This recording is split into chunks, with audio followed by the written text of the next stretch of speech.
Good morning to all. Welcome to Learners Academy. Good morning. So question number let me guess हमने कहाँ तक यहाँ तक solve किया था एंगल निकालने तक, right.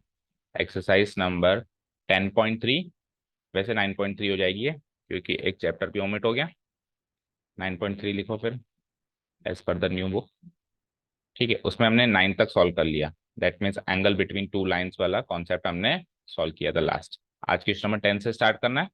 General form of the equation of a line के क्वेश्चन चल रहे हैं जिसमें हमको इक्वेशन में से डेटा निकाल एक्सट्रैक्ट करना सीख रहे हैं अपन, how to extract the required data from the equation of a line.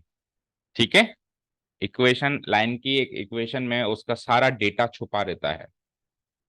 ठीक है, लाइन की इक्वेशन के अंदर उस लाइन से रिलेटेड सारा डेटा छुपा हुआ रहता है, उसको एक्सट्रैक्ट करना होता है। जैसे कि डेटा क्या, उसका स्लोप, वो लाइन एक्स एक्सिस को कहाँ छुएगी, वो लाइन वाई एक्सिस को कहाँ छुएगी। ठीक है, उस लाइन पे कोई पॉइंट लाया कर रहा है तो उसका डेटा, ये सारी चीजें उसमें छुपी हुई रहती है। उसको एक्सट्रैक्ट करके अपने को क्वेश्चन में यूज करना है। Question is sorry, the line through the points h comma 3 and 4 comma 1 intersects the line this at right angle, find the value of h। साहब दो लाइंस है हमारे पास। एक लाइन तो इन दो पॉइंट से पास थ्रू हो रही है जो आपको क्वेश्चन में गिवन है। कौन कौन से? h comma 3 और 4 comma 1। और दूसरी जो लाइन है उसकी इक्वेशन गिवन है। दूसरी जो लाइन है उसकी इक्वेशन गिवन है। अब ये दोनों लाइन एक दूसरे को राइट एंगल पे इंटरसेक्ट भी कर रही है, यानी दोनों लाइन से एक दूसरे के परपेंडिकुलर भी है। So find the value of H. तो इसमें देखो, जो पिछली वाली लाइन थी जो दो पॉइंट से पास हो रही थी, उसमें से दो पॉइंट में से एक पॉइंट का भी एक्स कोऑर्डिनेट मिसिंग था जिसको एच लिख दिया गया। उस एक्स कोऑर्डिनेट की रिक्वायर्ड वैल्यू चाहिए, find the value of H. Question समझ में आया? ठीक है। सो वैसे तो फिगर की जरूरत है नहीं, बट अच्छे से समझ में आ जाएगा। तो यूक्लिडियन ज्योमेट्री में बनाते हैं because X axis Y axis का यहाँ पे कोई रोल नहीं है ज्यादा बड़ा। सो एक लाइन ऐसे परपेंडिकुलर बनानी है हमको, तो परपेंडिकुलर दूसरी लाइन हम ऐसे बना देते हैं। अच्छा, परपेंडिकुलर का है, मैंने परपेंडिकुलर बाइसेक्टर नहीं कहा है, तो मिड पॉइंट से निकालने की जरूरत नहीं है उसको। ठीक है ना, जितना कहा जाता है उतना ही किया जाता है। अगर हम इसको मिड पॉइंट से निकाल देंगे, परपेंडिकुलर बाइसेक्टर बना देंगे, तो फिर हम उस कॉन्सेप्ट को भी यूज कर लेंगे कि ये और ये चीज बराबर है। ऐसा कुछ कॉन्सेप्ट हम गलती से यूज कर सकते हैं। जितना कहा जाए, जैसे हम 10th में करते थे, ट्रायंगल बनाना है तो ट्रायंगल बनाना है, इक्विलेटरल ट्रायंगल नहीं बनाना है, स्पेशलाइज चीज नहीं बनानी है। तो बाइस इसको परपेंडिकुलर बनाना है, दैट मीन्स परपेंडिकुलर कहीं से बनाना है, मिड पॉइंट से नहीं बनाना। ठीक है, क्योंकि it is a perpendicular not the perpendicular bisector. ठीक है साहब। अब कौन सी लाइन कौन सी मानोगे, आपकी इच्छा है। तो लेट्स से मैं इस वाली लाइन को तो मान लेता हूं कि साहब इसकी तो इक्वेशन गिवन है, 7x minus 9y minus 19 equal to 0। And let's say इस लाइन को हम L मान लेते हैं। क्या मान लेते हैं? L1 मान लेते हैं। और इस लाइन को हम मान लेते हैं L2। फाइन। और L2 जो लाइन है वो दो पॉइंट से पास थ्रू होती है, h,3 एंड 4,1। अब सवाल ये आता है सर वो कहाँ पुटअप करें? Put wherever you like.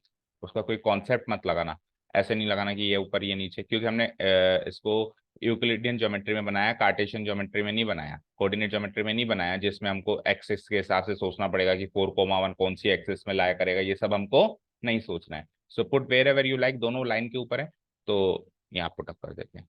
दो पॉइंट्स हैं तो ए h,3 एंड बी वॉट 4,1। चाहो तो ऐसे पुटअप कर सकते हो, एक ऊपर एक नीचे, उससे भी कोई फर्क नहीं पड़ेगा। और वैसे इस पॉइंट का कोई रोल है क्या? इस पॉइंट को लेट से मैं perpendicular, foot of the perpendicular है, पी मार्क कर देता हूँ। फुट ऑफ द परपेंडिकुलर है ये, इसको क्या मार्क कर देते हैं? पी। चलो अब आपका काम शुरू होता है। मैंने आपको पिक्चोरियल रिप्रेजेंटेशन दे दिया, पूरी एक स्टेटमेंट प्रॉब्लम को मैंने पिक्चोरियल फॉर्म में कन्वर्ट कर दिया। अब आप मुझे बताएं इसमें एच की वैल्यू कैसे निकाली जाए।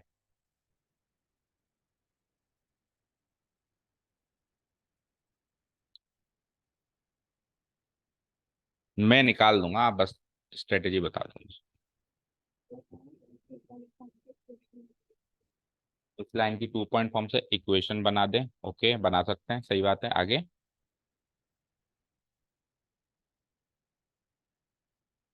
फिर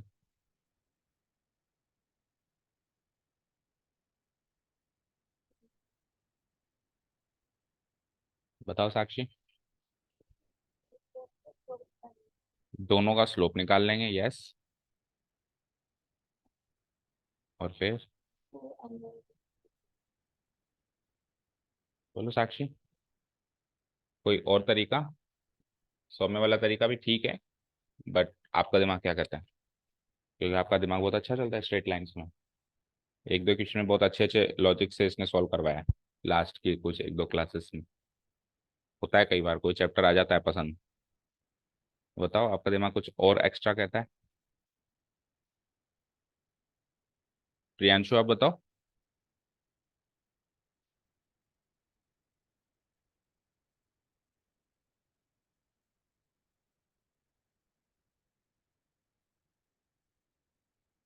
वैसे तो देखो, इक्वेशन बना के भी कर सकते हैं जो आप पहली चीज कह रहे थे, but I agree to the fact कि वो लेंदी प्रोसेस होगा। बस मुझे ये बता दो कि अगर मैं इस वाली लाइन की भी इक्वेशन बना दूं यूजिंग 2 पॉइंट्स, तो फिर आप करोगे क्या? करेंगे नहीं हम, क्योंकि वो लेंदी प्रोसेस रहेगा, बट उसके बाद करना क्या चाहिए?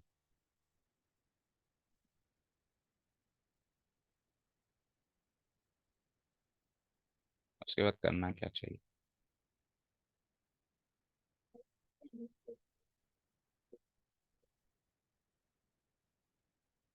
इस लाइन की इक्वेशन निकाल दी, ए बी वाली लाइन की है ना, L2 की इक्वेशन निकाल दी। y का कोऑर्डिनेट हम 3 पुटअप कर देंगे, तो हमको h की वैल्यू मिल जाएगी। वो इसलिए नहीं मिलेगी क्योंकि वो इक्वेशन ही h में बनेगी।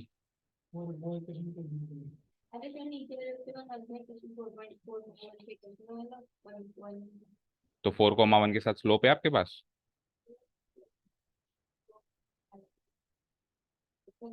तो फिर स्लोप को इस्तेमाल ही कर रहे हो, तो फिर तो दूसरा तरीका हो गया ना। अगर स्लोप को इस्तेमाल ही कर रहे हो तो फिर तो M1 M2 इक्वल टू -1, वो वही बेसिक तरीका हो गया। स्लोप नहीं इस्तेमाल कर रहे हैं तो क्या कर सकते हैं? तो हम ये कर सकते हैं कि इस लाइन की हमने इक्वेशन निकाल ली, एच की फॉर्म में निकाल ली। इस लाइन की भी हमने इक्वेशन निकाल ली। इससे पिछले इक्वेशन में अपन ने एंगल बिटवीन टू लाइंस का कॉन्सेप्ट लगाया था। अगर दो लाइन की इक्वेशन गिवन है तो उनके बीच का एंगल निकाल सकते हैं। इसकी तो गिवन है ही सही, इसकी निकाल लेंगे एच की फॉर्म में। गिवन हो गई दो लाइन की इक्वेशन। अब एंगल बिटवीन टू लाइन से उसका एंगल निकालेंगे और उस एंगल को 90 डिग्री पुटअप कर देंगे, क्योंकि इक्वेशन गिवन है कि दोनों बीच बीच का एंगल क्या है, 90 डिग्री। तो हमने जो एंगल निकाला वो एच की फॉर्म में निकलेगा, पर उनका एंगल 90 डिग्री है। इसको इक्वेट करेंगे तो एच की वैल्यू आ जाएगी। But obviously this will be the long long method. अच्छा, ये तो हो गया। चलो अभी यहाँ पे एच की फॉर्म में ये इक्वेशन, एच की फॉर्म में ये कोऑर्डिनेट है। मान लो एच की फॉर्म में नहीं होता, ये न्यूमेरिक फॉर्म में होता, जैसे मान लो 4,3 7,3 2,3 एनीथिंग 3, तो हम पी के कोऑर्डिनेट्स एक दूसरे टॉप तरीके से निकालते, जो हमने क्लास 10th में डिस्कस किया है। वो दूसरा तरीका ये होता कि अगर दो लाइन की इक्वेशन गिवन है। हाँ, क्या? यस। अगर दो लाइन की इक्वेशन गिवन है तो दोनों का इंटरसेक्टिंग पॉइंट निकालने के तरीके थे हमारे पास 10th क्लास में, substitution, elimination and cross multiplication. And दोनों इक्वेशन को सॉल्व करके एक्स कॉमा वाई निकाल लो, यूनिक सॉल्यूशन। यूनिक सॉल्यूशन वही होता है जहां पे लाइनें टकराती हैं, तो पी के कोऑर्डिनेट्स वैसे निकल जाते हैं। बट उसके लिए हम क्या करते, एच के भी न्यूमेरिक वैल्यू गिवन होती है हमको, तो इसकी इक्वेशन भी न्यूमेरिक वैल्यू में बनती, जैसे ऊपर बनती है ऐसी शक्ल की बनती है इसकी इक्वेशन भी। तो दो लाइन की अगर इक्वेशन गिवन है तो दोनों इक्वेशन को आपस में सॉल्व करके किसी भी एक मेथड से हम उनके इंटरसेक्टिंग पॉइंट के कोऑर्डिनेट्स निकाल सकते हैं। ये हम लॉजिक यूज करते हैं। बट अभी आप अगर आप वो भी निकालोगे तो इंटरसेक्टिंग पॉइंट के कोऑर्डिनेट्स भी एच की फॉर्म में आएंगे। किस फॉर्म में आएंगे? एच की फॉर्म में। चलो, एनीवेज अभी हम चलते हैं आगे। तो सबसे बेस्ट आंसर विल बी कि हम क्या करें, इसका स्लोप निकालना है। तो इक्वेशन ऑफ लाइन L1 तो साफ साफ गिवन है। बोलो, here the equation of line L1 is given as। साक्षी बताओ, और कुछ कहता है आपका दिमाग? Straight line expert. हम्म।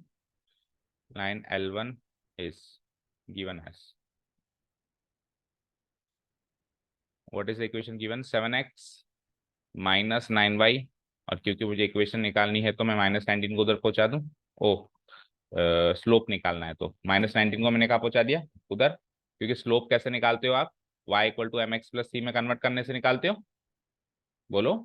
तो 9y उधर जाएगा, तो 7x -19 इधर आएगा। Then y equal to M X plus C में कन्वर्ट करेंगे तो it will be like 7/9x -19/। -a/b से भी कर सकते हो, उससे भी कर सकते हो बिल्कुल। -a/b से भी कर सकते हो। -a/b यानी -7/-9 यानी कि वही 7/9। ठीक है, तो डिपेंड्स ऑन द वेटेज। अगर वेटेज अच्छा खासा है तो इसे कन्वर्ट करके कर लेना, थोड़ा सा कम है तो फिर direct minus A by B से कर देना ना। Comparing this equation with the standard form of the equation in the slope intercept form which is y equal to M X plus C, इससे कंपेयर करके we get m equal to 7/9। अच्छा, क्योंकि line L1 है तो put m1 and c1, put m1 and c1। समझ आया? We get m1 की value 7/9। यहां तक कोई डाउट नहीं है? चलो, ये तो हो गया पहली लाइन का काम। Now the equation of line, नहीं, स्लोप ऑफ लाइन L2 निकालते हैं सीधे। Now slope of line L2, यानी इसका स्लोप तो इक्वेशन से निकालेंगे, इसका स्लोप 2 पॉइंट से निकालेंगे। ठीक है, दोनों बातें समझ में आ गई। लाइन L2 विल बी, तो फॉर्मूला इज, पहली बात तो उसको तो डिनोट तो किससे कराएंगे, M2 से, क्योंकि उसको M1 से कराया, L2 है तो M2 से, और माइनस कर दो तो y2 minus y1, that means 3 minus 1 divided by what. But इसकी इंफॉर्मेशन तो दो बेस लाइन के बारे में। Line L2 passing through 2 points, passing through 2 points, what are the 2 points, A जिसके कोऑर्डिनेट्स h,3 एंड बी जिसके कोऑर्डिनेट्स 4,1, इक्वल टू हो जाएगा। अब इसके स्लोप को हम m2 मान लेते हैं, और अब निकालो तो कैसे, 3 - 1 divided by h-4 which is equal to 2 divided by h-, तो ये आ गया इसका स्लोप, वो आ गया उसका slope. Now if two lines are perpendicular to each other then the relation between their slope is their product is -1, their product is slope, product of slope is -1। ठीक है, now L1 is perpendicular to L2 and this thing is the given thing and main given thing of the question. So L1 अगर L2 से perpendicular है तो it can imply that M1 M2 equal to what, -1, right? So M1 की value बोलो 7/9 and M2 की value बोलो 2 divide by h-4 equal to what, -1। ठीक है, सॉल्व कर दूं मैं इसको। So it is like implies, यहाँ से 2 डिवाइडेड बाय h-4 की वैल्यू हो जाएगी, ये रेसिप्रोकल हो जाएगा, -1 इंटू 9/7 विच गिव्स मी -9/7। अब क्रॉस मल्टीप्लाई कर दो तो it implies that -9 into h-4, ऐसे क्रॉस मल्टीप्लाई करो। ठीक है ना, तो कर दो directly, -9 into h, -9h, -9 into 4 plus 36, 7 2 जा 14। सो यहाँ से -9h की वैल्यू हो जाती है 14 - 36 गिव्स मी माइनस का 28, 16, 22, माइनस का 22। ठीक है, तो -9h की वैल्यू 22 है, तो इट गिव्स मी h की वैल्यू is equal to, it gives me h की वैल्यू इक्वल टू -22/-9, और I can say the answer is 22/9। Check करो, 22/9 आंसर हो जाएगा।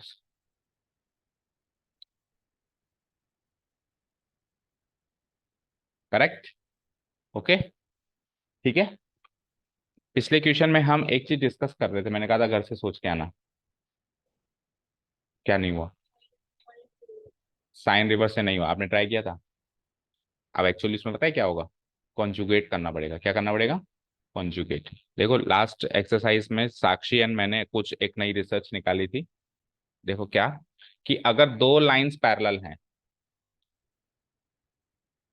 तो उनकी इक्वेशंस के एक्स एंड वाई कोऑर्डिनेट्स तो हम सेम मान सकते हैं। फॉर एग्जाम्पल इसकी इक्वेशन है 3x - 2y = 10, तो इसकी इक्वेशन बनानी है लेट्स से, तो आप इसके एक्स और वाई कोऑर्डिनेट्स तो सेम मान सकते हो, 3x - 2y का 3x - 2y मान सकते हो। और कांस्टेंट हाल फिलहाल के लिए आप कुछ भी ले लो, जैसे मान लो अभी इसकी जनरल फॉर्म गिवन होती तो क्या होता, -10 = 0, राइट। तो इसकी जनरल फॉर्म में आप इसके एक्स और वाई कोऑर्डिनेट्स तो सेम मान सकते हो क्योंकि दोनों पैरेलल हैं। हालांकि सेम होते हैं गारंटेड नहीं है, प्रोपोर्शनल होते हैं एक्चुअली। क्या होते हैं, proportional a1/a2 equal to b1/b2 होता है, लेकिन एक बार के लिए आप सेम मान सकते हो, और जो भी उसका इफेक्ट है, उसकी प्रोपोर्शनल का इफेक्ट है, वो सारा का सारा अपन कांस्टेंट टर्म में दे देंगे, उसको हम मान लेंगे कुछ भी, जैसे ये लाइन L1 है, लाइन L2 है, तो इसके कांस्टेंट टर्म को अपन C2 मान लेंगे, कैपिटल C2 इक्वल टू 0। अब आपका टास्क ये हो जाएगा कि केवल केवल और केवल कैपिटल C2 की फाइंड वैल्यू फाइंड करो। उसके लिए आपको कुछ और इन्फॉर्मेशन गिवन होगी, जैसे लाइन एक पॉइंट से पास कर रही है मान लो, तो उस पॉइंट को इसमें सेटिस्फाई करवा दूंगा, सेटिस्फाई करवाते C2 की वैल्यू आ जाएगी।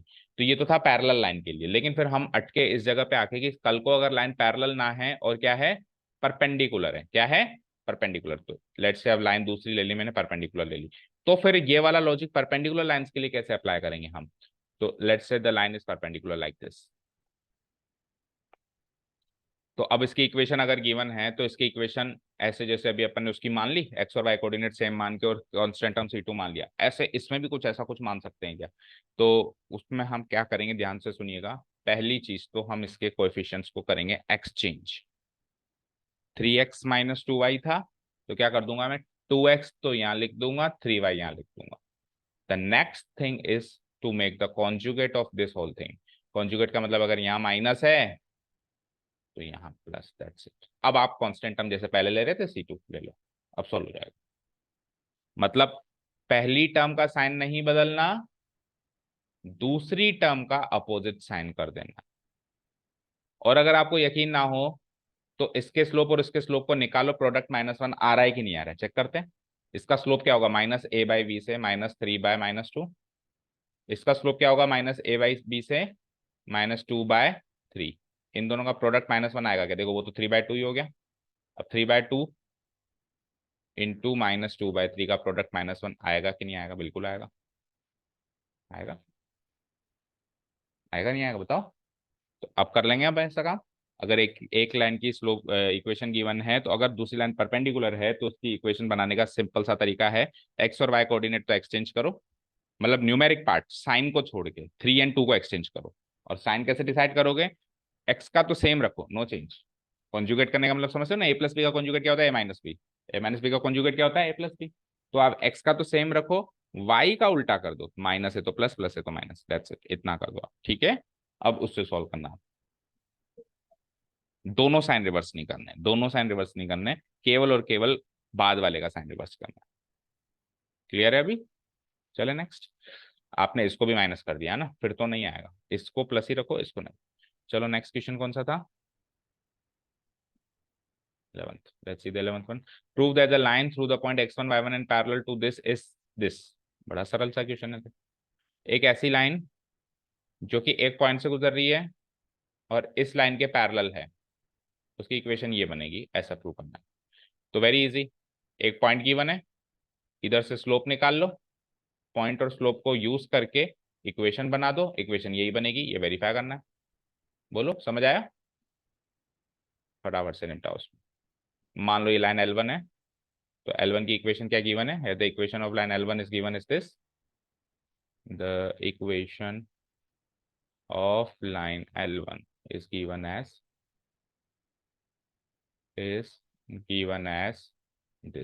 ये इक्वेशन गिवन है, स्ट्रेट अब इसका स्लोप बता दो। सो स्लोप ऑफ लाइन L1, जिसको अपन M1 मार्क कर देते हैं, that is M1 equal to, जल्दी से बताओ उसका स्लोप, प्रियांशु बोलो, -a/b। यस और नो, ठीक है। इसको प्रूफ भी करने की हमको जरूरत नहीं है, क्योंकि ये तो डायरेक्ट फॉर्मूला हमको एनसीईआरटी ने दिया है, जनरल फॉर्म से चीजों को एक्सट्रैक्ट करने का। ठीक है, अब इसका स्लोप आ गया। अब अगर क्योंकि दोनों लाइंस पैरेलल हैं, L1 L2, तो उसका स्लोप भी यही होगा, इक्वल होगा स्लोप, ठीक है ना। Now now L1 is parallel to L2, it is given, is parallel to L2 and it is what, given। So based on this fact we can say that कि M1 equal to M2, where M1 and M2 are the slopes of line L1 and L2, and equal to what, -a/b। दोनों के दोनों -a/b के बराबर हो गए, ठीक है। अब इस ये जो लाइन L2 है वो इस पॉइंट से पास करती है x1, y1, तो उसकी इक्वेशन बनाने का तरीका पॉइंट स्लोप फॉर्म से निकाल सकता हूं मैं, बोलो। Now the equation of line L2, equation of line L2, passing through the point, passing through the point, कोई भी पॉइंट मान लो उसको ए, जिसके कोऑर्डिनेट्स हैं x1 y1 is given by, तो एक पॉइंट से पास कर रही है, उसका स्लोप गिवन है। बोलो सौम्या, कैसे निकालते? क्या बताओ? What is point slope form? y minus y1 equals to, slope कहाँ क्या है इसका स्लोप?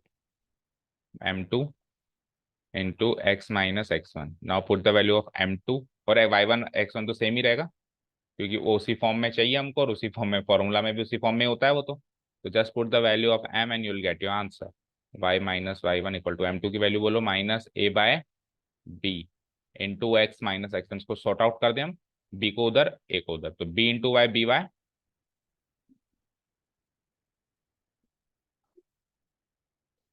ओके, मतलब b को पूरे को मल्टीप्लाई करूं like this, b into Y minus Y one like this, और a को इधर मल्टीप्लाई करो और माइनस को अंदर भेज दो। नहीं ऐसे भी मत करो, इसको भी ऐसे ही रखो, minus a into x minus x one. अब इसको इधर ले आओ, तो ये माइनस का इधर आके क्या हो जाएगा, plus a into x minus x one, वो ऑलरेडी पॉजिटिव है, b into Y minus Y one equal to what, zero. So ये प्रूव तो हो गया, और इसको अपने नोट्स में नोट डाउन करो, हम इसको एज अ रिजल्ट यूज करेंगे फॉर द फर्दर क्वेश्चंस।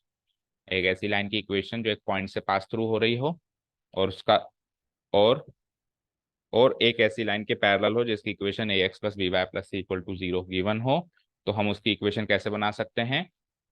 कैसे बना सकते हैं? अभी अभी हमने एक चीज डिस्कस करी थी पीछे वाले क्वेश्चन में, आगे बढ़ने से पहले, कि अगर दोनों लाइन पैरेलल हैं तो उनकी ये क्वांटिटी तो सेम रखी जा सकती है इक्वेशन बनाने के लिए, रख दी, बस इधर एक्स और वाई की जगह एक्स माइनस वाला पॉइंट, वाई माइनस वाला पॉइंट इक्वल टू जीरो, यही इसकी इक्वेशन बनेगी। कांस्टेंट टर्म इसमें होगा ही नहीं, मतलब कांस्टेंट टर्म इसमें से निकल के आएगा, एक्स माइन, अभी अब मैं एक ही वैल्यू रख दूं कुछ, तो दिस इंटू दिस जो भी आएगा वो इसका कांस्टेंट टर्म, ठीक है? तो इसको आप अपने नोट्स में नोट डाउन कर देना, क्या? A line passing through the point x1 comma y1 and parallel to the line ax plus by plus c is a into x minus x1 plus b into y minus y1 equal to c। आगे चल के यही चीज 3D में काम आएगी, उसमें c into z minus z1 भी करना पड़ेगा, ठीक है ना? तो 3D में तो डायरेक्ट फॉर्मूला गिवन ही है, ये 2D में इसने प्रूव करवाया, तो हम तो 2D में भी एज ए फॉर्मूला इसको आगे के लिए याद रखेंगे।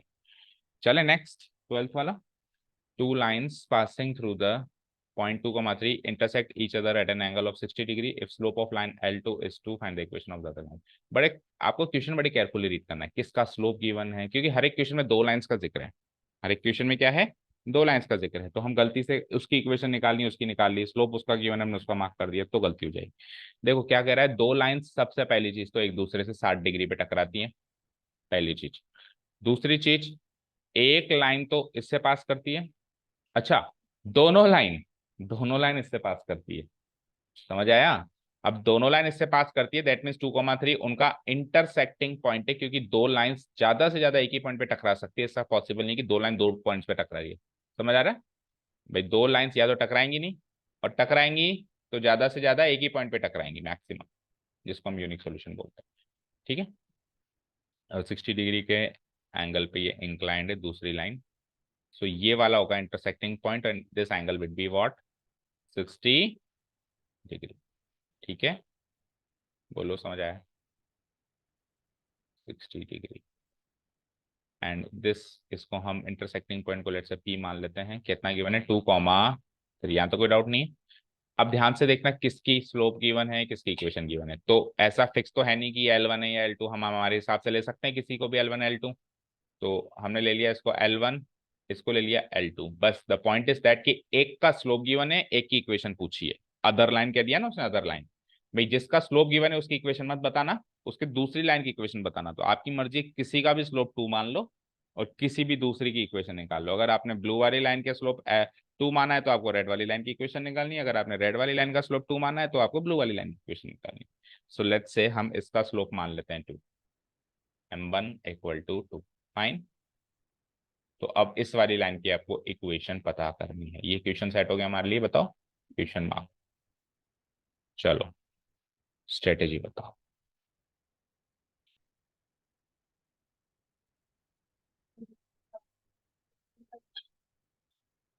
L1 की हम इक्वेशन निकाल देंगे पहले, ठीक है?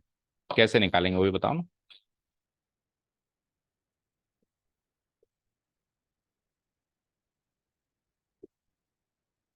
एक पॉइंट भी गिवन है जो लाइन पे लाया कर रहा है, और उसका स्लोप भी गिवन है। तो पॉइंट स्लोप फॉर्म से L1 की इक्वेशन तो बन सकती है बिल्कुल, लेकिन हमको तो L2 की चाहिए। फिर क्या करेंगे?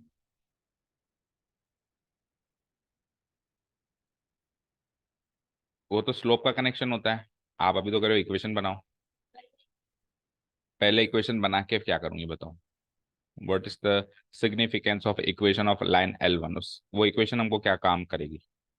अगर आपको स्लोप से ही काम लेना है तो स्लोप तो वैसे ही गिवन है, m1 = 2। अगर आपको स्लोप से ही काम है तो स्लोप तो वैसे ही गिवन है, m1 = 2। L1 की इक्वेशन का क्या काम है? कुछ भी चीज अननेसेसरी नहीं करनी इक्वेशन में। टेन थीटा वाले फॉर्मूले में क्या क्या कंपोनेंट्स होते हैं? थीटा एंड दोनों का स्लोप। थीटा एंड दोनों का स्लोप। L1 की इक्वेशन क्या काम आएगी? आप बताओ। भाई आप क्यों उसको काम में लेना चाहते हो? आप उसको क्यों काम में लेना चाहते हो वो बताओ। सो L1 की इक्वेशन निकालने की कोई जरूरत नहीं है। L1 का स्लोप गिवन है, L2 का स्लोप हाफ फिलहाल m2 मान लो, और टेन थीटा वाले फॉर्मूले में जिसमें m1 m2 दोनों होते हैं उसकी वैल्यू 60 डिग्री रख दो क्योंकि गिवन है। तो वहां से m2 सॉल्व हो जाएगा। अब m2 सॉल्व हो जाएगा ना, अब L2 की इक्वेशन बनाओ m2 और पॉइंट को यूज कर। जो m1 और पॉइंट को यूज करके आप L1 की इक्वेशन बना रहे हो उस वो अननेसेसरी रह जाएगा। आप उस इसका स्लोप निकालो, m1 से m2 निकालो, स्लोप निकालो यूजिंग टेन थीटा फॉर्मूला। और फिर m2 एंड द पॉइंट 2,3 इसको यूज करके आप इसकी इक्वेशन बना दो जिसकी आपको चाहिए। ठीक है, बोलो और कोई doubt? Hmm. Okay, so start doing. इसका स्लोप मैं ले लेता हूँ m2 फर्स्ट ऑफ ऑल, मतलब मान लेता हूँ न्यूमेरिक फॉर्म में। आइए, सबसे पहले L1 की स्लोप तो गिवन है। Here slope of line L1 is given as, line L1 is given as उसको हमने m1 भी मान लिया है, m1 = 2। Fine. Let slope of line L2 भी m2। लेट, उसका गिवन नहीं है ना, उसका चाहिए, तो उसको एक बार के लिए मान लेते हैं m2 b m2। देखो ये वाला एक्सरसाइज, पर्टिकुलरली दिस एक्सरसाइज को मैं पहले भी आपको डिस्क्लेमर दे चुका हूं कि इसको मिसलेनियस की तरह ही ट्रीट करना। इसको ट्रीट मत करना कि ये बेसिक एक्सरसाइज का कोई पार्ट है। बेसिक एक्सरसाइज के क्वेश्चन 6 नंबर तक थे, वो खत्म हो गए। सातवें क्वेश्चन से सारे मिसलेनियस टाइप के क्वेश्चन है। एंड इसमें आप अगर पार्टिसिपेट करते हो क्लास में और टीचर के साथ तो ही एक्सरसाइज सीख सकते हो। अगर टीचर ने बोलता गया और आपने सुनते गए, इस अप्रोच से अगर आप इस एक्सरसाइज को देखते हो तो 100% ये के यही क्वेश्चन आपसे दोबारा में नहीं होंगे। और तो छोड़ो, अभी तो मैं एडवांस क्वेश्चन जो मैं दूंगा उसके बारे में सोचो जरा। ये के यही नहीं होंगे आपसे। तो द ओनली एस्केप इज कि to participate in the class, to focus on कि हम क्या करें। रास्ता आपको निकालना सीखना पड़ेगा। ठीक है, m2, slope of line L2 भी m2। Now angle between two lines is given by, angle between two lines L1 and L2 is given by, between two lines। आज वो क्यों नहीं आया विवेक? is given by, क्योंकि चेन अभी तक नहीं उतरी, मतलब सुधरी 3 दिन में भी साइकिल की। बोलो क्या फॉर्मूला है एंगल बिटवीन टू लाइंस का, प्रियांशु?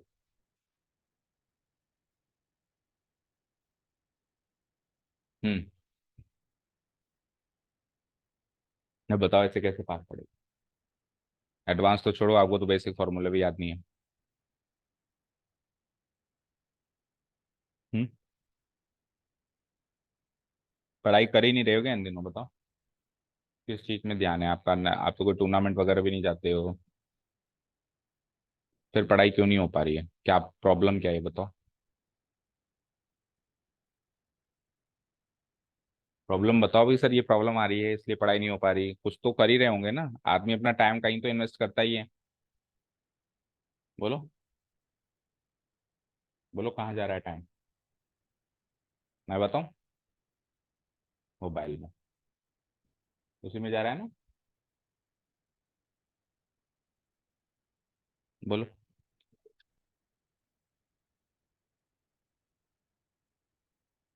अच्छा, डायरेक्ट स्लोप में बता रहे हो आप? गलत बता रहे हो। 1 - M1 M2 आगे उल्टा कह रहे हो।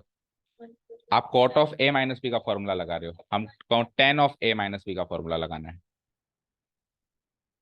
Ten theta equal to slope मतलब modulus M1 - M2 divide by 1 + M1 M2। आप ये बात ऊपर लिख रहे हो और ये बात नीचे लिख रहे हो, तो वो तो 1/tan थीटा का फॉर्मूला ने कॉट थीटा का फॉर्मूला हो जाएगा, है ना?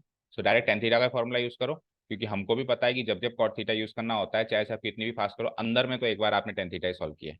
लाइक अगर मैंने कहा कॉट 60 डिग्री निकालो, सो आप अंदर में तो पहले tan 60 ही सॉल्व करोगे।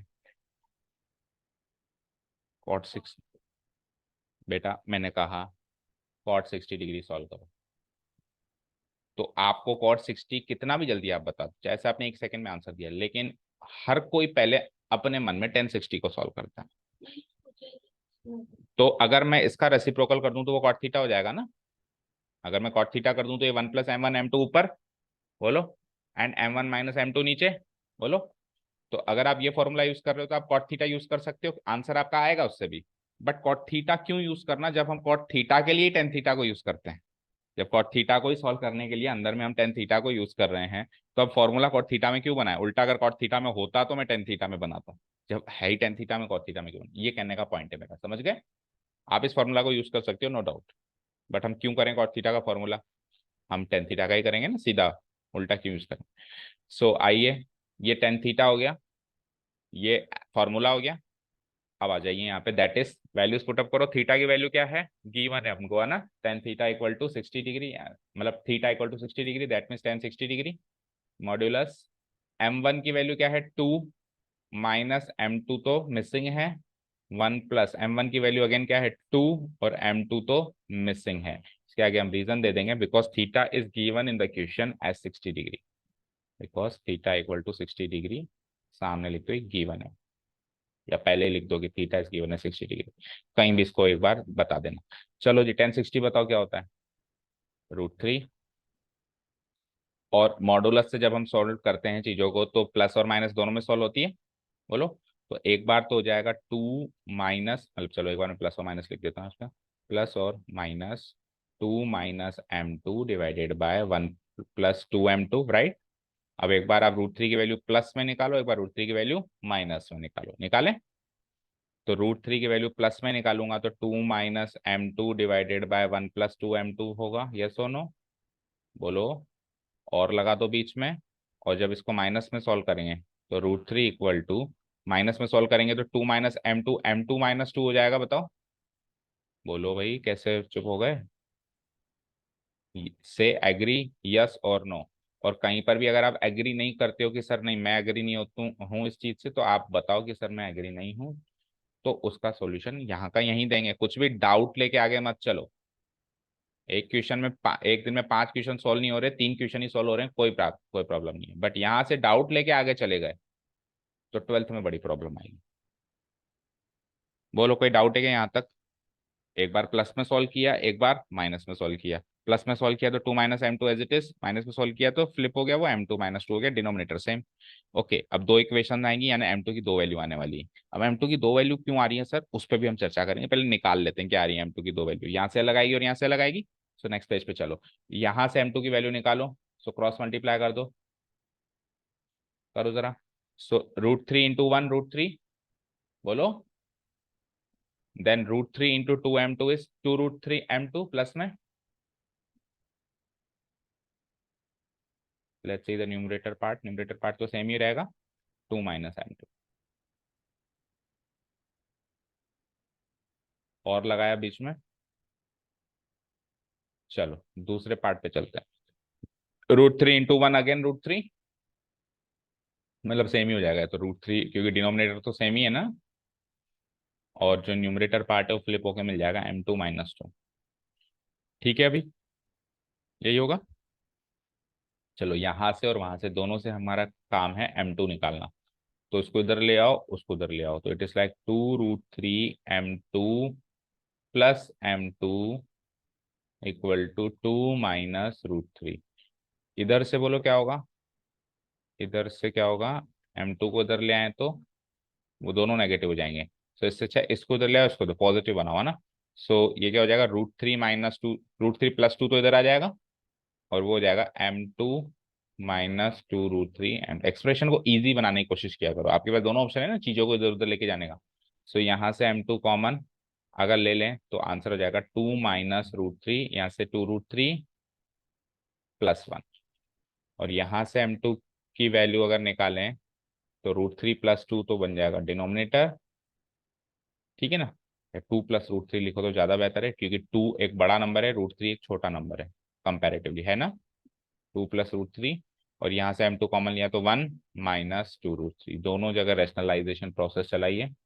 सो इनटू 2√3 + 1 का कॉन्जुगेट, 2√3 बड़ा है कि 1 बड़ा है, वैसे तो 2√3 बड़ा है ना, ठीक है। सो 2√3 - 1, इधर भी इधर भी। और इधर तो ये नेगेटिव है तो चेंज करने का ऑप्शन ही नहीं है, तो इसी से करना पड़ेगा 1 + 2√3 और 1 + 2√3। चलो मल्टीप्लाई करो फटाफट। सो 2 × 2√3 4√3, 2 × -1 -2 -√3 एंड -2√3 नहीं +2√3 को मल्टीप्लाई किया तो 2 3 जा 6 हो गया ये, बोलो। एंड -√3 × -1 +√3 डिवाइडेड बाय नीचे a + b × a - b² - b², 2√3 का स्क्वायर इज 4 3 जा 12, 1 का स्क्वायर 1। हाँ बताओ।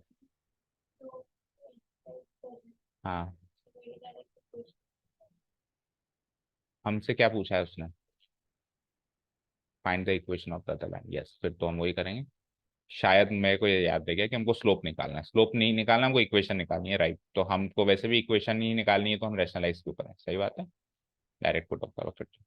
हाँ, अगर स्लोप निकालना होता तो स्लोप को हम डी रेशनलाइज फॉर्म में नहीं छोड़ सकते थे, उसको तो रैशनलाइज करके ही छोड़ के आना पड़ता।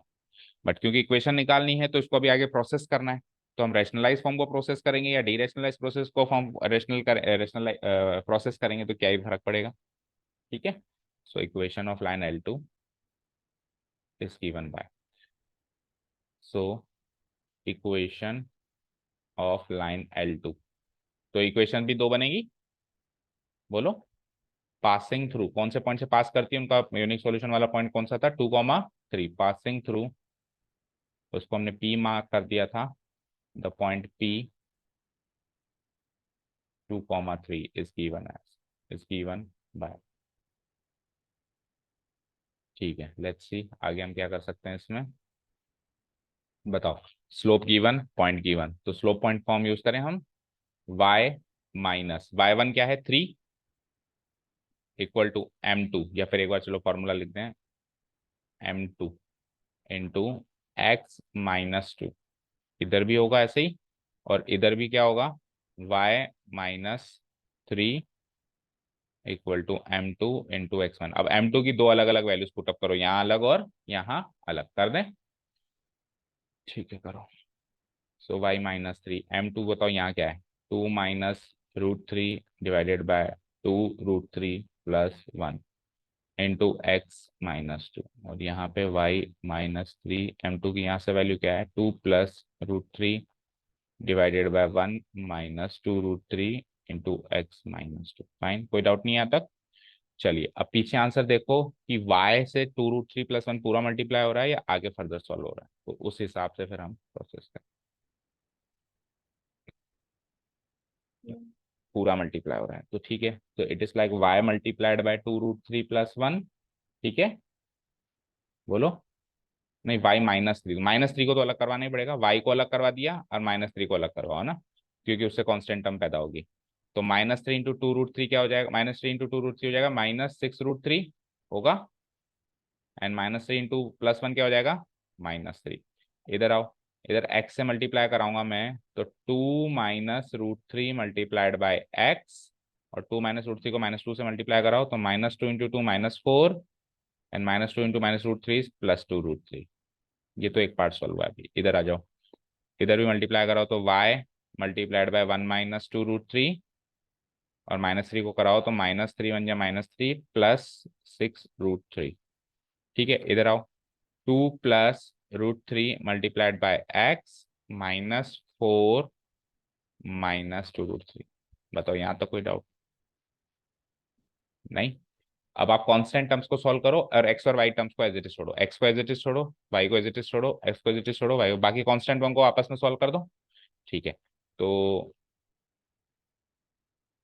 ये एक्स वाली टर्म है, पॉजिटिव ही चाहिए होती है आपको, इम्प्लाइज सबको इधर लेके जाना पड़ेगा इसको पॉजिटिव रखने के लिए।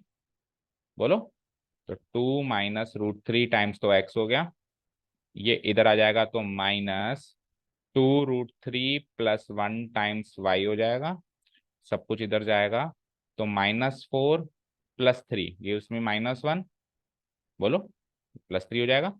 और ये +6√3 और 2√3 जुड़ जाएं तो 8√3, पॉजिटिव 8√3, तो पहले 8√3 लिख देते हैं, √3 और -1। चेक करो, पहली इक्वेशन इसी फॉर्म में है,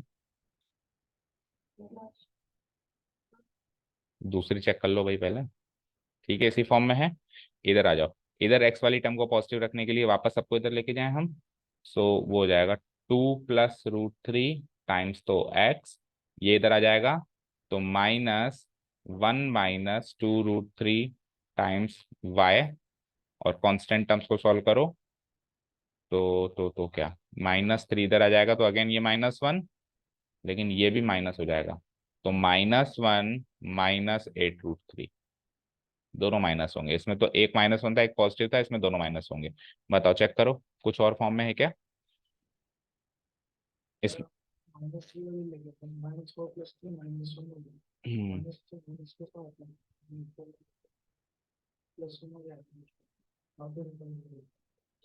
सबको उधर ले गए हम, है ना। एक मिनट रुको, ये इधर एज इट इज, ये इधर एज इट इज, अच्छा सबको मैं वहां ले गया हूँ, है ना। तो यहाँ प्लस आके =0, ऐसे कह रहे हो, सही है ना अभी तो। सबको मैं इधर ले आया तो ये प्लस -6√3 +2√3 +8√3 और -3 -1 =0, मतलब जनरल फॉर्म में बन गई इक्वेशन। ठीक है, बोलो।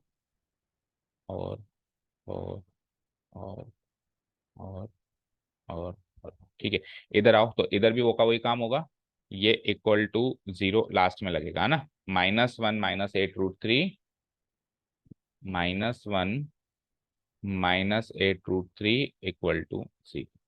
अब मैच करो दोनों इक्वेशंस को, दोनों जगह। तो अगर मैं दोनों जगह कांस्टेंट टर्म इधर ले आऊं तो ये 1 - 8√3 हो जाएगा, बताओ। ठीक है, =1 - 8√3 लिख देता हूँ। और उधर भी लेके जाऊं तो दोनों पॉजिटिव हो जाएंगे, 1 + 8√3। एक मिनट रुको, लाओ अब मुझे आंसर दिखाओ।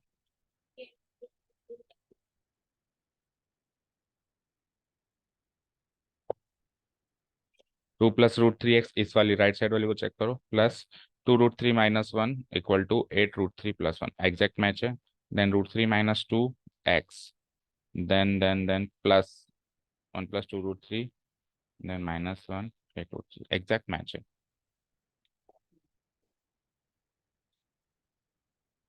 अब आप एक एक चीज, बस आप पहली इक्वेशन को ये पढ़ो राइट साइड वाली, दूसरी इक्वेशन, एक मिनट आप पढ़ो, सारी टर्म्स पढ़ो, slowly and slowly term to term पढ़ो। बोलो, जो पहली इक्वेशन है वो ये है आपकी, सेकंड ये, बताओ सबसे पहले क्या है। ये मैच हुआ, आगे बोलो।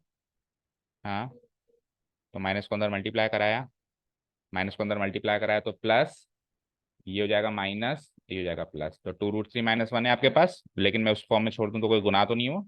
ठीक है, × y, आगे बोलो। एग्जैक्ट मैच, इधर आओ, सारी टर्म्स को नेगेटिव करो, multiplying both sides by -1, minus plus minus plus, सारी टर्म्स को नेगेटिव कर दिया हमने। नाउ इसको जब मैं माइनस से मल्टीप्लाई कराऊंगा तो ये √3 - 2 हो जाएगा टाइम्स एक्स, मैच हुआ, एग्जैक्ट मैच, +2√3 +1, ये एग्जैक्ट मैच वैसे ही हो गया होगा, और ये 8√3 -1 हो गया होगा। ठीक है, मत करो ना, उसी फॉर्म में छोड़ दो। अगर आपको आपकी इक्वेशन सॉल्व हुई है भाई, x minus Y equal to 3, और आप इस पीछे आंसर है minus X plus Y equal to -3, तो क्या ये दोनों अलग अलग है क्या? सेम है ना, आप उस फॉर्म में भी छोड़ सकते हो, ये तो केवल आंसर मैच कराने वाली बात थी, तो मैंने आंसर मैच करवा के आपको ये प्रूव कर दिया कि हमारा सही है। ठीक है, क्लियर, ओके, इंपॉर्टेंट मार्क कर ही दोगे इसको। अब इस बात का जवाब दीजिए कि दो इक्वेशन क्यों आई, उस लाइन की दो इक्वेशन कैसे आ सकती है? एक इक्वेशन ये है, एक इक्वेशन ये है, बट इस लाइन की, किसकी, रेड वाली लाइन की दो इक्वेशन कैसे आ सकती है? How is this possible? इस बात पे विचार विमर्श करो, इसका जवाब दे दो बस मुझे। क्वेश्चन तो सॉल्व हो गया है, इस लाइन की दो इक्वेशन कैसे आ सकती है, बोलो बोलो। ये रेड वाली लाइन की दो इक्वेशन आने का मतलब क्या है कि सर ये इसकी दो इक्वेशन आ रही है ना, इसका मतलब ये है, वो मतलब बताओ।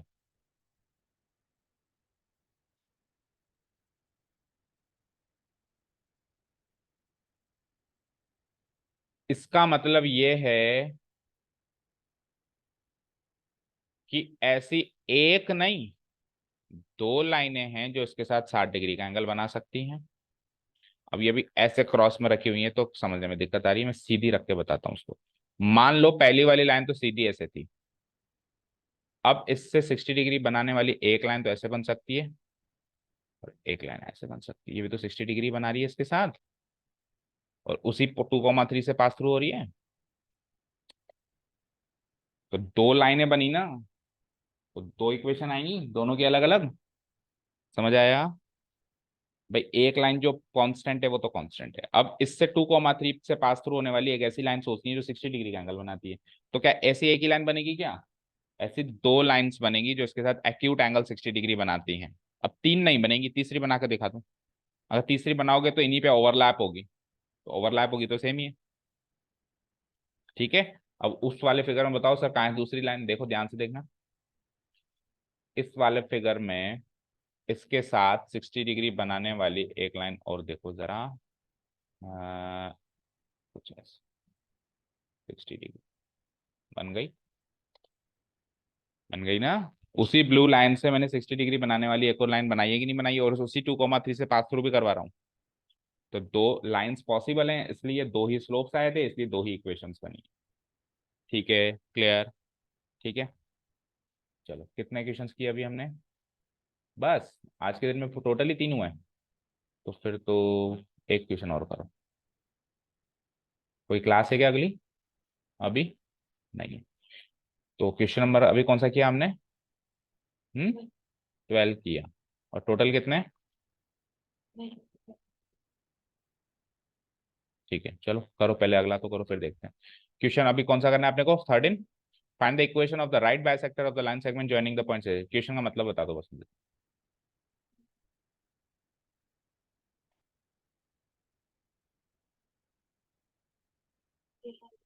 हम्म हम्म राइट बाइसेक्टर क्या होता है? उसको हम दूसरे शब्दों में क्या बोलते थे सरल भाषा में? Perpendicular bisector. सरल भाषा में हम परपेंडिकुलर बाइसेक्टर बोलते थे, उसने थोड़ा कॉम्प्लिकेट कर दिया राइट बाइसेक्टर। ठीक है, तो हम तो परपेंडिकुलर, राइट बाइसेक्टर जो लाइन बनेगी उसकी इक्वेशन निकालनी है, जो उसको परपेंडिकुलरली बाइसेक्ट कर रही है, यानी आधा आधा भी कर रही है, 90 डिग्री पे भी काट रही है, ऐसी एक लाइन की इक्वेशन बनानी है, राइट। तो इस जो जिस लाइन की हम बात कर रहे हैं वो लाइन इन दोनों पॉइंट से पास थ्रू कर रही है, जिसका राइट बाइसेक्टर हमको बनाना है, राइट। तो लेट्स से कि वो ये तो हो गई वो लाइन, ये तो हो गई हमारी वो लाइन, उसको सीधी बना दे तो ज्यादा बढ़िया यूक्लिडियन ज्योमेट्री में। अभी अपन उसमें बनाएंगे कार्टेशियन में, कोऑर्डिनेट में, तो ज्यादा दिक्कत आएगी उल्टा, फिर एक्स फर्स्ट क्वाड्रेंट के अकॉर्डिंग ये पॉइंट लेना पड़ेगा, सेकंड क्वाड्रेंट के अकॉर्डिंग, वो ज्यादा दिक्कत है। तो ये तो वो लाइन है साहब। अच्छा एक चीज और, परपेंडिकुलर बाइसेक्टर उसी लाइन का बन सकता है जिसके एंड पॉइंट्स गिवन हो, यस सुनो। जब एंड पॉइंट्स ही गिवन नहीं है तो मिड पॉइंट कैसे निकालोगे? यानी लाइन सेगमेंट का ही बन सकता है, लाइन का नहीं बन सकता, तो इसके एंड पॉइंट्स गिवन है ना। भाई वैसे ये एक लाइन है, लेकिन इस लाइन पे दो पॉइंट्स लाया कर रहे हैं, राइट। 3,4, जिसको हमने ए मार्क कर दिया, एंड एंड ये क्या है -1, 2, जिसको हमने बी मार्क कर दिया। अब ए और बी का मिड पॉइंट देखना है आपको। ओवरऑल लाइन का तो मिड पॉइंट होता ही नहीं है कभी, कोई लेंथ ही नहीं है उसकी तो। अब लेकिन ए और बी लाइन सेगमेंट का मिड पॉइंट तो हो सकता है ना। सो लेट्स से इसका मिड पॉइंट मैं एम मान लेता हूँ। क्या मान लेता हूँ? एम। अब इस एम से गुजरने वाली एक लाइन है जो उसको 90 डिग्री पे काट रही है, और उस लाइन को हम इस लाइन का राइट बाइसेक्टर कह सकते हैं। कह सकते हैं राइट। ठीक है। ठीक है। सो लेट्स से ये हो गई हमारी लाइन L2 जिसकी हमको इक्वेशन चाहिए, और ये है हमारी लाइन L1, और ये इससे परपेंडिकुलर। अच्छा, अगर ये इसका परपेंडिकुलर बाइसेक्टर है तो AM और BM बराबर है। AM और BM बराबर हैं। ये पार्ट और ये पार्ट बराबर नहीं है। एक्चुअली उसमें तो एंड पॉइंट्स ही नहीं है, तो बराबर है या नहीं पता भी नहीं लगाया जा सकता। पर अगर एंड पॉइंट्स गिवन भी होते तो भी जो बाइसेक्ट कर रही है उसके आधे आधे पार्ट्स नहीं होंगे, जो बाइसेक्ट हो रही है उसके पार्ट्स आधे आधे होंगे। ये चीज समझ में आई? ये लाइन उसको बाइसेक्ट कर रही है AB को, तो M AB का मिड पॉइंट है, उस लाइन का मिड पॉइंट नहीं है जो कर रही है। समझ गए ना? ठीक है। और उसके तो वैसे भी एंड पॉइंट्स ही नहीं, तो उसके मिड पॉइंट की सवाल ही पैदा नहीं होता। अब आप लाइन L2 की इक्वेशन कैसे बनाएंगे? ये तो केवल पिक्चोरियल रिप्रेजेंटेशन हुआ है। Now how will you draw, how will you find the equation of line L2? M के कोऑर्डिनेट्स निकाल देंगे using the mid point case of section formula. Now what? इसका स्लोप निकाल के उसका स्लोप निकाल लेंगे, तो एक पॉइंट आ गया, एक स्लोप आ गया। Right, very good. सो इसके कोऑर्डिनेट्स बताओ। 3 और -1 2, 2 का आधा 1। हालांकि इतना कैजुअली नहीं निकालेंगे हम, करेंगे तो पूरा 1, 4 और 2 6, 1, 3। राइट, तो इसके M के कोऑर्डिनेट्स आ गए 1, 3। चलो स्टार्ट करते हैं। हम्म here it is given that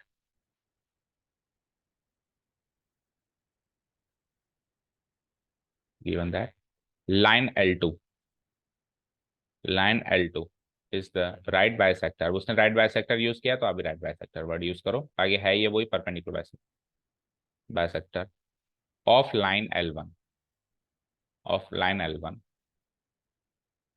whose endpoints are whose endpoints are A 3, 4 and B। बेटा ये प्रेजेंटेशन करना भी सीख लो, ये साल एक मौका है। क्योंकि अगले साल क्या होगा, स्कूल में तो आपको पता है, जितना मैं समझ पा रहा हूँ कोई भी इतना प्रेजेंटेशन नहीं करवाता होगा। शॉर्ट में जितना भी अभी सॉल्व किया ना 1, 3, यहीं पे स्लोप निकाल देते होंगे, इसका स्लोप ये बन गई इसकी इक्वेशन, है ना? ऐसे ही करवाते होंगे मोस्ट प्रोबेबली। तो अगर हम अभी ट्यूशन में भी ऐसे ही करें तो फिर हमारी आदत ही ऐसे करने की हो जाएगी, और अगले साल कॉन्सेप्ट और टॉपिक्स और कोर्स ही इतना ज्यादा लेंदी है कि ये सब सीखने का मौका ही नहीं मिलेगा। तो अभी आप इन चीजों पे फोकस करो कि कैसे हमको ये प्रेजेंटेशन करना है, क्योंकि बोर्ड में मार्क्स तभी मिलेंगे जब प्रेजेंटेशन है। बोर्ड में मार्क्स तभी मिलेंगे जब आपका क्वेश्चन प्रेजेंटेटिव फॉर्म में आप में करके आए हो। ये तो एक कटु सच्चाई है जो आपको गुड समझ के पीनी ही पड़ेगी, चाहे से अच्छी लगे चाहे से बुरी लगे। तो ये साल मौका मानो, जो भी आधा निकल गया इस प्रेजेंटेशन को समझने का, समझो भी सही, घर जाके खुद करने की कोशिश भी करो। Okay. L2 is the right bisector line whose end points are this at, और राइट बाइसेक्टर कहाँ है वो पॉइंट भी लिख लो, at the point M, at the point, at the mid point या एट द पॉइंट M लिखो।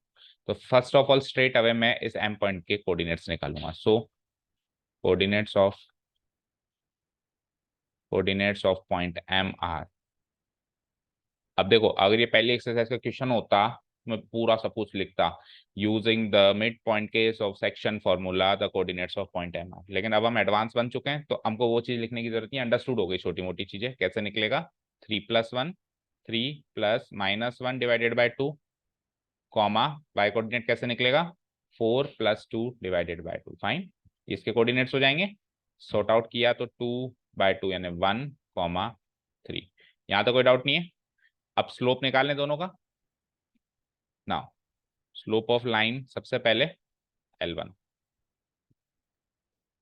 Line L1 जिसका स्लोप हम लेटर वाइज M1 कह सकते हैं,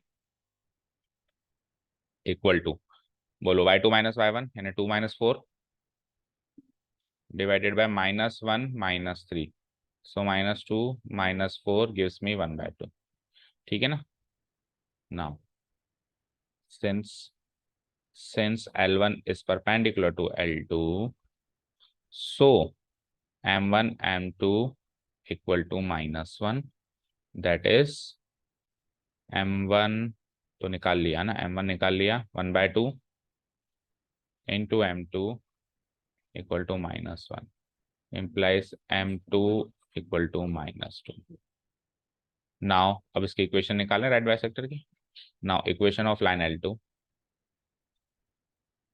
इक्वेशन ऑफ लाइन L2 पूरा लिखना आप, है ना.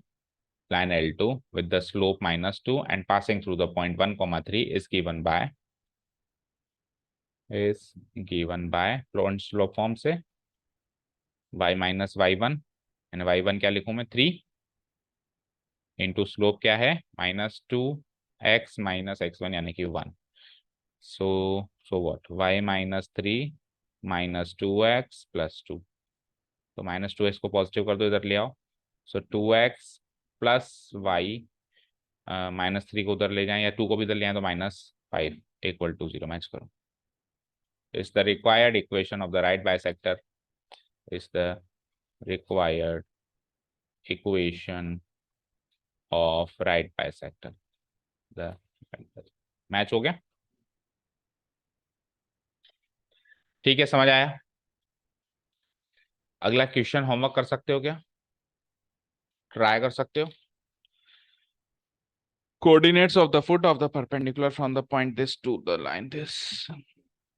क्वेश्चन समझ आया. एक पॉइंट है, यहां से एक लाइन पे परपेंडिकुलर डाला गया, इस पॉइंट से जिस लाइन पे परपेंडिकुलर डाला गया उसकी इक्वेशन गिवन है. टू द लाइन लिखा है ना, टू द लाइन यानी इस लाइन की इक्वेशन गिवन है और ये पॉइंट है. इस फुट ऑफ द परपेंडिकुलर के कोऑर्डिनेट्स चाहिए. Find the coordinates of the foot of the perpendicular. Foot of the perpendicular जहां पे परपेंडिकुलर लैंड हो रहा है, इस पॉइंट के कोऑर्डिनेट्स चाहिए. क्वेश्चन समझ में आ गया. Strategy,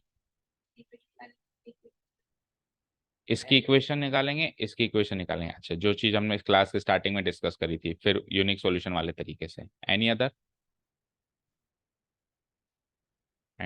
form, any other strategy. इसकी इक्वेशन तो गिवन है, इसकी इक्वेशन कैसे निकालेंगे. एक पॉइंट वो गिवन है और इसका स्लोप निकाल के उसका स्लोप निकाल लेंगे, तो स्लोप पॉइंट फॉर्म से उसकी इक्वेशन बन गई, है ना. साक्षी तो डायरेक्ट निकालेगी, देखो इसकी इक्वेशन. साक्षी और मैंने एक तरीका डेवलप किया ही था. 4 इधर 3 इधर नहीं कर सकते, ठीक है. फायदा तो बहुत है बेटा. 4 इधर 3 इधर, 4 इधर 3 इधर, तो x इधर y इधर और कॉन्जुगेट करना है तो प्लस और इसकी C2 मान लो = 0. हाँ, दूसरा तरीका बताओ. इसका C2 कैसे निकालेंगे, बताओ आप.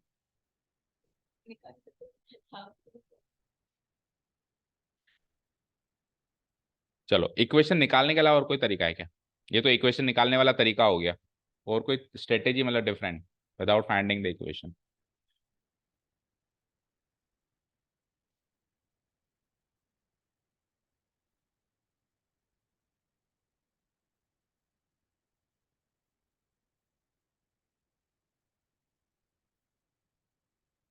देखो, एक तरीका ये हो सकता है, वैसे काम उसमें भी उतना है, लेकिन मान लो आपका दिमाग वैसे चल जाए तो वैसे भी कर सकते हैं. इसके कोऑर्डिनेट्स चाहिए ना आपको, हाल फिलहाल कुछ भी मान लो, जैसे x1, y1, और या फिर आप h, k मान सकते हो. h, k भी एक स्टैंडर्ड तरीका होता है जो रिक्वायर्ड कोऑर्डिनेट्स हमको मिसिंग है उसको हाल फिलहाल मानने का, है ना. अब नेक्स्ट कॉनिक सेक्शन में आप सीखोगे. चलो x1, y1 मान लिया, h, k मान लिया. अब x1, y1 और -1, 3 ये 2 पॉइंट्स हैं. इससे इस लाइन का स्लोप आ जाएगा और इस लाइन का स्लोप इक्वेशन से आ जाएगा. तो दोनों का स्लोप m1 m2 = -1 रख देंगे तो उससे एक इक्वेशन बन जाएगी x1 और y1 में, क्योंकि उसका स्लोप आपके पास x1 y1 में. तो एक इक्वेशन ये हो गई x1 y1 वाली. दूसरी इक्वेशन और चाहिए होगी क्योंकि 2 वेरिएबल 2 इक्वेशन. दूसरी इक्वेशन हम ऐसे निकालेंगे क्योंकि x1 y1 इस लाइन पे लाई कर रहा है, तो x1 y1 इस लाइन की इक्वेशन को सेटिस्फाई करेगा. सो हम क्या डाल देंगे, x की जगह x1 और y की जगह y1. तो ये दूसरी इक्वेशन, इसमें नहीं, सॉरी, ऊपर वाले में, है ना. तो ये दूसरी इक्वेशन बन जाएगी x1 y1, और एक इक्वेशन स्लोप की वजह से बनी थी। इन दोनों इक्वेशन को फाइनली सॉल्व कर, ठीक है। तो यानी दो इक्वेशन तो सॉल्व करनी पड़ेगी। इससे हम एक चीज से बच गए, इस लाइन की इक्वेशन नहीं निकालनी पड़ी। इस लाइन की इक्वेशन नहीं निकालनी पड़ी, इस लाइन का काम हमने स्लोप से ही ले लिया और उस लाइन में उस पॉइंट को पुटअप कर दिया। तो अल्टीमेटली उससे भी दो इक्वेशन सॉल्व हो गए, ठीक है। ट्राई करना देंगे दोनों मेथड से, फिर कल बताना, ठीक है। जाओ। हम्म ट्राइंगल के लिए बेटा हाइपोटेन्यूज कहाँ है, तो बना देंगे। तो फिर जहाँ पे इंटरसेक्शन हो रहा है उसके कोऑर्डिनेट्स ये कहाँ है, लाइन है ना बेटा, लाइन सेगमेंट्स नहीं है ये कि हम कहीं पर भी पॉइंट मार्क कर दें। होता भी तो फिर साक्षी बताएगी। चलो साक्षी, ये पॉइंट है, अब आपके माइंड में क्या है बताओ। अब आपके माइंड में क्या आया, जैसे पॉइंट होता भी, इसके कोऑर्डिनेट्स भी गिवन होते, फिर ये एरिया निकालती, और एरिया से आप उसको पुटअप करते हैं। तीन कोऑर्डिनेट्स गिवन हो गए, ये पुटअप, ये गिवन हो गया, ये गिवन हो गया, इसका x1 y1 मान लिया, एरिया निकाल लिया अपन ने वो बड़े वाले फॉर्मूला से, और एक बार एरिया निकाल लिया half into base into height से, दोनों को इक्वेट कर दिया। हीरोन्स फार्मूला से नहीं, कोऑर्डिनेट्स वाले फार्मूला से, 1/2 x1 इंटू y1 - y2 उससे निकाल लिया एक बार हाफ बेस हाइट से निकाल लिया, फिर इक्वेट कर दिया, ठीक है ना। बट उसके लिए भी तीसरे पॉइंट के कोऑर्डिनेट्स चाहिए, जो कि नहीं है हमारे पास, ठीक है। चलो जाओ। Thank you so much for listening to us, have a nice day, keep learning.